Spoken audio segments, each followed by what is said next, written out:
game here in Obuasi, and it's a special weekend because finally the fans are back into the stadium. Yep. And what a game to see the fans back into the stadium, because it's a big fixture at this league, top of the league. Kumasi Asante Kotoko coming up against a side that has real title ambitions in Medeama. And Medeama, like you said, know that there are only 2 points adrift of Kotoko, and a win today would be huge for Kotoko as well. A win today would be putting some distance between themselves and Medeama, who themselves are title contenders. So it's a game that many are looking forward to, and it's exciting to see the fans in the stadium, that they can come and out in their numbers and back their teams. It's a venue that has proved to be good for Asante Kotoko since they switched from the Accra Sports Stadium to play at the Obuasi and Clay Sports Stadium. They've been able to grab maximum points at this venue. The last time they were pegged back was in Accra when they drew against Accra Great Olympics. Medeama were winners over Legon City the last time they played. Unfortunately, it was a game that Medeama had terrible news, although they picked all 3 points with that horrific injury to Justice Blay. Yeah, and all eyes will be on Medeama to see how well they perform without the very important midfielder Justice Blay. His presence undoubtedly is important to them. But today, for a team that wants to win the title, they have to go out there and fight against Kotoko without one of their most important players in the side. But they've got quality in the side to step up and get a job done as well.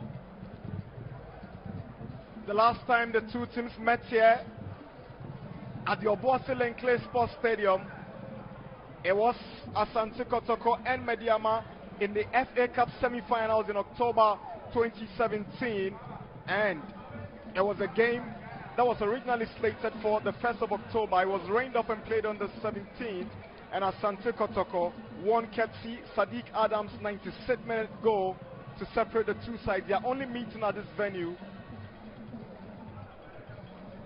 These fans, I'm sure, have really missed football, and Asante Kotoko have made just 2 changes to the team that drew against Olympics. Fabio Gama comes in for Mudassiru Salifu, and then Patrick Asma goes out for Augustine Okra. Francis Kumi, Emmanuel Jemfi play alongside Okra in a 3-man attack, with Habib Mohamed keeping a slot in midfield alongside Sarkodie and Gama. Yeah, Okra is back in the lineup because he's been very impressive for them.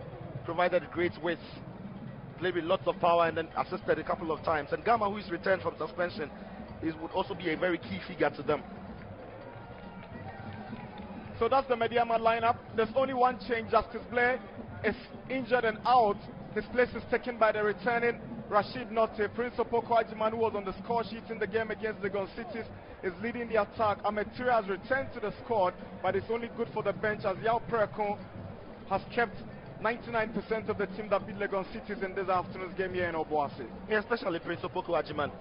He's been rewarded with the starting berth, but he scored twice in that fixture against Legon Cities. And normally when strikers are in that mood, you want them to keep the momentum going.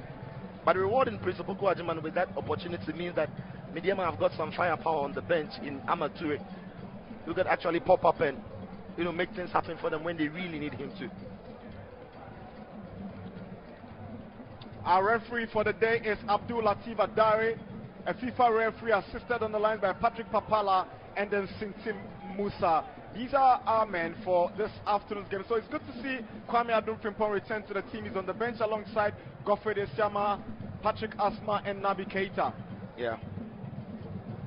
Always works hard for the team, but unfortunately on his return, Mudassiru has to make way because he is injured. So Sarkodie steps into midfield. It'll be interesting to see how he plays alongside, Habib Mohamed, because you saw Mudassiru when he passed on Habib.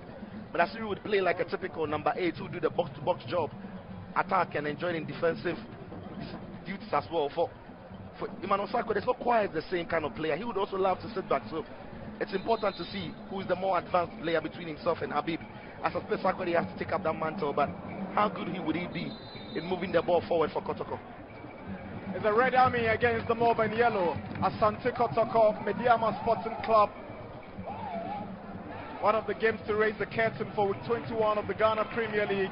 A top liner by every stretch of the imagination.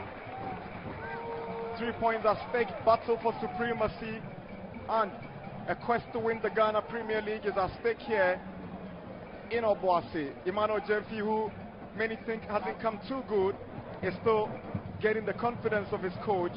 Abalora has gone 15 games with 10 clean sheets. Here is Fabio Gama to kickstart the game for Kotoko. Now Jemfi with an early run into the area of Medeama, and he gets a return. He spotted the run of Okra. That's what to skip past Yaro. Augustine Okra finds Sako there. Now Imoro. Space to send a teasing cross. Yes, he does. Heads going. That's the first goal. Emmanuel Jemfi has put Asante Kotoko ahead. The Porcupines are up by 1 goal to nil at 12 minutes here of Barcelona Clay Stadium. And Jemfi, I see him shedding tears. It's been long coming, Emmanuel Jemfi. Asante Kotoko 1. Medeama 0. Kumasi Asante Kotoko have deserved this. They've been the better side in this opening minutes of the fixture. Oh, what a great sight to see with the fans back in the stadium. The skipper leads by example. Jemfi. And again, all started from Moro to Okra. What a lovely, delicate task by Okra to beat his man. Was looking for support. Went for Sarkodie. Disguised his efforts a bit and send the pass to Moro. But once the ball gets to Moro, nobody really rushing now to stop the cross. It wasn't the best of crosses if you like. The height is decent. You expected the centre backs of Medeama to at least deal with it. Nobody dealing with it because they are too close to each other. And look at who is arriving from the wide area. It's the captain, Emmanuel Jemfi. The man who is not the tallest player in the side. He didn't need to jump. Could have gone need to actually bend his knee to get the contact. After which I thought the goalkeeper perhaps should have done better with this. Boydu. Kwakwa switches to the middle. Here is Tete Zuta. He's got space to drive. And Zuta tries to set up Prince of Pokwajiman. What an equalizer! Brilliant goal! This is an absolute stunner from Prince of Pokwajiman. Wonderful goal. It's a striker's goal. This is a striker's goal. His movement, his first touch, the touch for the finish. And that is what Abelora is asking. Who is marking him? Abelora, here is your answer. You can't mark him. He's slippery as an eel. You just can't keep an eye on him. Take a look at his movement. Goes past Ganyu once he steps up too closely on him. His first touch is brilliant. And the effort to get past the goalkeeper, he can't reach it. He can't get to it. First touch. He knows where he is. Looks at the goalkeeper. And really deliberately strikes the ball in the manner in which he did. Flag stays down. No question marks about the goal. Amazing finish by this man. You just can't stop him when he's in this mood. It's 3 goals in 2 games for him. Brilliant stuff. Absolute genius, Prince of Pokwajiman. And interestingly, in the Truncated League last season, on the 15th of January 2020, he scored against Asante Kotoko, Prince of Pokwajiman. Chance. It started from Sarkodie losing the ball. Nobody again. No pressure on the Imoro is struggling on that side. Take a look at the movement of Pokwajiman. He does everything right, but it's a bit put off there by the outstretched leg of Ganyu. He didn't really see the ball quite late because Ganyu seemed to have been in a very good place to make a clearance with the leg. And if you see that again, he just took his eye off the ball a bit, but that's a glaring chance for a striker in the mood in which he is. Yaprako Zuta puts one through for Notte. Now here is the captain, Tete Zuta. To Kwakwa. Now Boedu goes past Gama, sends a shot. That's the second goal!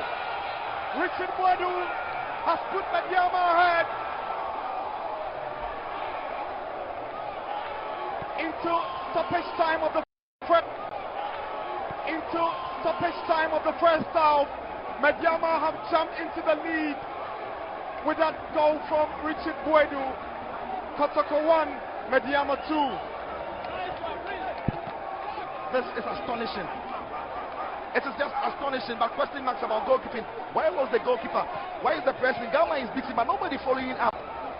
Goalkeeper was absolutely sleeping on the job there because it's not the most powerful of drives. But Abelora, who has been very impressive, couldn't get to it. He took a deflection. I take my words back then. He took a deflection. It takes a deflection, makes it very difficult for him to reach it.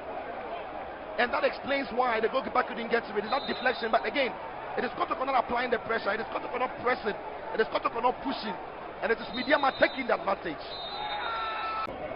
The 96 minutes up. Now Tete Rashid Notte onto the path of Prince of Pokwajiman. Opokwajiman, can he make it 3? Goes past Abalora. Opokwajiman, nobody to do the connection for Medeama. Now, Kwesi can they make it 3? Dramatic end to this game. That's it. It's over. Finally, 90 minutes, 6 minutes of stoppage time, and Medeama Sporting Club have beaten Asante Kotoko fair and square here in Obuasi. It's been a vintage Medeama performance in this. Like I said earlier on, it's about taking your chances, because we know Kotoko is a big club, but we are here to compete and write our name. Unfortunately, we didn't start well.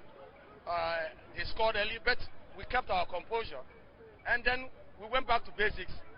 We equalized, and some minutes before halftime, we went up, took the game. So we came in the second half. It's all about game management, and it went well for us. Now, you are top of the table at the moment. It means that you have the potential of winning the league. What is the plan towards that? We're taking it game after game. There's the hurdle. We still have another hurdle. That will be next week.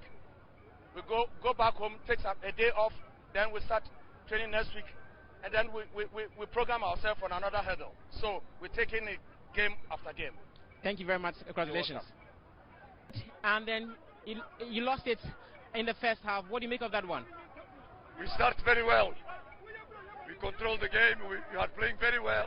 We make the goal. After suddenly, I don't know, the players didn't support the pressure, and we start making mistakes. We lose the position in the midfield, and they equalize. And we are waiting the end of the first half. Unfortunately, one shot touching one player, he makes the second goal. Second half, we try to change the match, but you see what happens. We try, they make what they have to make, and even we have one or two chances, we didn't make it. In the last minute, they could also score, but it was in the end of the match. So we have to learn with the mistakes we make. We have to work more, but that don't mean that Medeama, they have a good team. They have experienced players, and they make his job. So when we lose, we have to accept. We have to fix what we did wrong. And when this happens, of course, the coach is always the responsible. Well, your substitutions in the second half, you took your striker Kumi off, and you brought in some wingers there. But you still had some strikers on the bench. Keita was in there. But this is what I thought it was the best decision, because we are training every day and we know the solution we have. What does it mean to you guys going forward? Defeat? Sure. Sure, we have to work, and we'll look the next match. We'll recover the points, but for that we cannot make the mistakes we make. It's not because they make big problems. We offer the chance in the first half, and these kind of things we cannot do. We should have more maturity. Our players should be more mature. We cannot go behind the players who are moving. We have position in the field, and we have to keep the position. And for me, it was surprise, because with Olympics, they did well. It was the same midfield. Of course, Udasiro was not here, but Sarkozy, he did a very good job. Unfortunately, today our midfield was not so good. But it happens, it's football. Unfortunately, it happens with us. I hope we learn with this lesson. So now we lose the advantage we have, but there are